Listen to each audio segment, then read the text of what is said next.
My name's Venerable Kovido. I'm 33 and I've been a monk for just about 4 years now. But I always had a passion to be an actor. I auditioned for drama schools and got into Victorian College of the Arts. Midway through VCA, I started to go a bit off the tracks, I suppose. A lot of frustration. I used to go out sometimes and just want to get in a fight. It was really weird. When I told my parents that I was going to become a monk, though the reaction wasn't entirely positive. On the day of his ordination, he held me and whispered to me, "Mum, I won't be able to hold you after this," and I can still feel the thud in my heart when he told me that. It wasn't a happy day. I noticed Josh was always searching and he was looking for something. He started getting into a pretty strong routine of meditation, and then I thought, it's a bit weird. I still would hope that at some point he might leave the Buddhist monastery and come back to normal life. You have hopes for your children, and one of the hopes we had, that he'd have a partner, family life. So when it's not turning out that way, you do have a sadness. I've probably always had a lot of friends, and made friends very quickly. There was that feeling of being lonely, still. When Josh first told us he was going to become a monk, it wasn't a complete surprise, I guess. Excellent. Thanks for that. Yeah.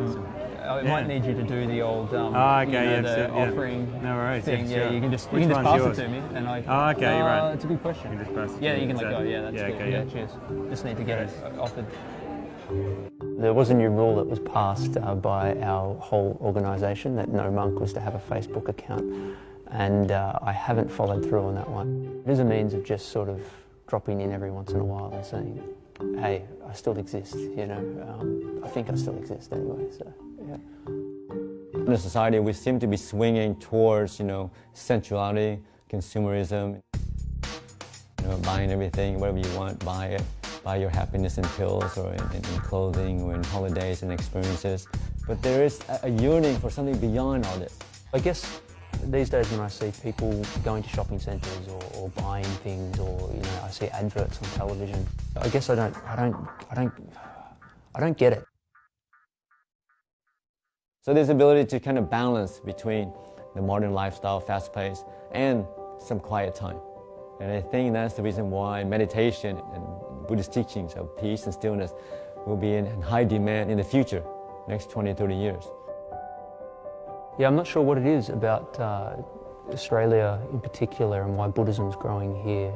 I think on the whole Australians are very open-minded people and very generous people. There's just that willingness to kind of engage.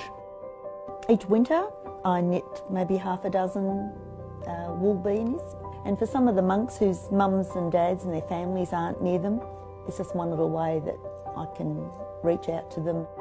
A lot of other parents of young people Josh's age, their kids have gone off the rails a bit and probably love their son to be living a good life in a Buddhist monastery.